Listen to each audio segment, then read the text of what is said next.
So all of us are learners in this process.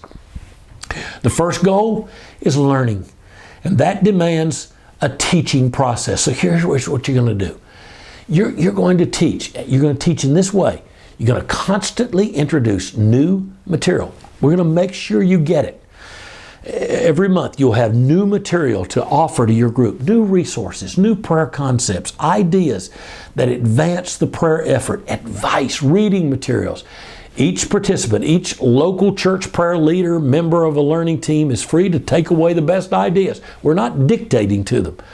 It's not coaching, it's mentoring. Second thing you're going to do, you're going to set an example. The mentoring leader, that's you, models leadership. You offer a pattern. And hopefully some of what is happening and being experienced at your mentoring group will be rehearsed in that local church prayer leadership experience. Here's the third thing you're going to do as you teach. You're going to affirm. You're going to lift. You're going to empower. You're going to elevate. You're going to create a you can do it mentality. Here's the next thing you're going to do. See. This is the see and teach. You're going to challenge them. You're going to provoke best practices. You're going to stretch them. You're going to refuse to let them accept inferior visions. Here's the H. You're going to help them. At times, you're going to loan them relational collateral. That's what Barnabas did for Paul. You're gonna help them connect with somebody else that can help them with the process. This is beyond affirming. This is practical trust. You know, the late David Wilkerson, when he called all those gangs together and had his first breakthrough on the streets of New York, you know what he did? He asked the gang members to take the offering. Hilarious. The first multi-gang service in New York at the launch of Teen Challenge around the world. Nicky Cruz would say later, that impacted him so much. That gift of trust. So you're going to help, make them helpers in the process of assisting in discovering needed resources for one another. What we're after is change. So think of mentoring as a turning relationship. It's not going to happen overnight. You are slowly engaging in change from a church that is now largely a praise and preaching experience to a church that's a house of prayer for the nation. And yet you want to do this without displacing either praise or preaching. So how does that happen? Let's do the acronym together again. T, trust. It requires trust on the part of you and these people, the mentors, the mentees that you are helping. You, unguarded transparency. You need to create the context in which everybody can be real. No pretension. No, we're doing great. Not really sure we need this group. There may be sessions in which a leader or the entire team for a given church feels like, wow, we don't need this team anymore. Then a setback will come, or another church will need their assistance. So you need a context for unvarnished truth, the capacity to be forthright, and yet an atmosphere that everybody's pulling together.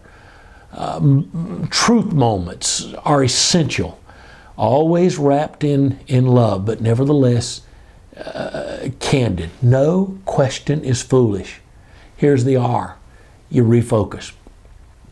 For the prayer effort to succeed, you have to continually refocus the prayer vision. You have to recenter the prayer philosophy. You have to re-envision a multi-dimensional process of prayer.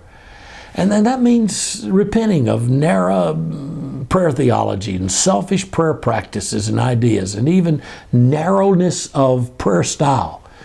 You have to have the capacity for change. That means letting go, means turning, means conversion, a heart disposition towards growth and change. So you constantly refocus in order to gain more clarity. N stands for new.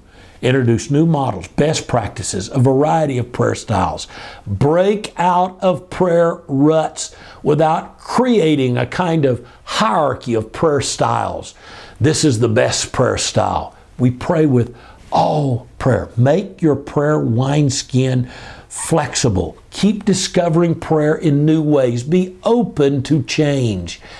I innovate and still value the ancient. Initiate, cultivate a fresh desire to encounter God and grow in personal, family, corporate prayer relating to Him. Acquire learning, integrate the values. What you want is a learning, turning cycle that isn't complete until the people you're mentoring are mentoring others. Hey, let me do one more acronym with you, and it's called learning. Are you ready for this one? L. How do the people learn? L. You got to lead. You got to set the pace. You got to create the learning environment. You have to challenge. Your leadership role will be indispensable. Separated prayer leaders will lose their way, but together we can encourage one another onward. And you will facilitate this peer learning, peer leadership process. So lead in a way that allows others to lead. Don't be the exclusive leader. Lead in a way that allows others to lead. E. Examples. Show examples. Best models. A picture is worth 1,000 words.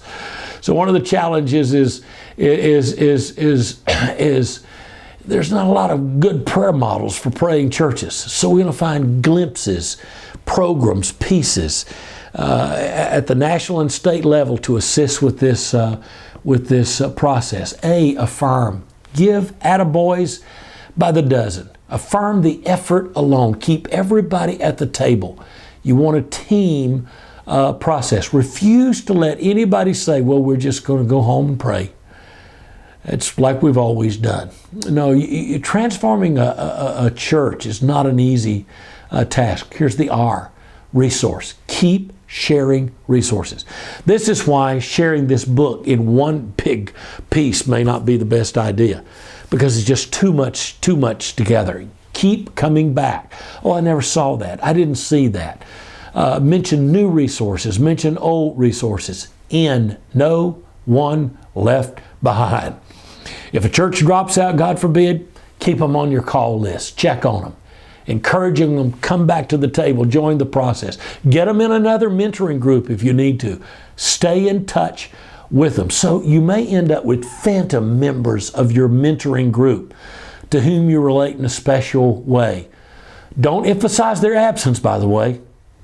And if you have to, don't take it personal if you need to release a church from your group and encourage them to join another mentoring group. Get your state prayer leader or the state mentoring coordinator involved in that process. Hey, are you overwhelmed? Live in a spirit of prayer. We talked about that one early. Chadwick used to say,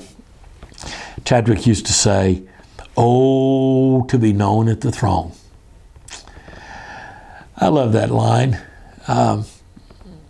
What we want to do is create a dependence upon God. All the stuff we're doing won't matter if we're not depending upon Him. And you want to pray over those churches. Pray over this process. William Temple said, "When I pray, coincidences happen.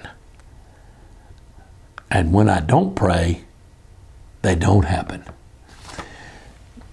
Nothing may help your prayer process, your work with these prayer leaders, these prayer learning teams, these 3 to 12 churches that you've been assigned to work with. these triad and quad leaders, nothing may help them more than you're praying for them. We got one more session together, and you're well on your way to starting the process of mentoring other churches.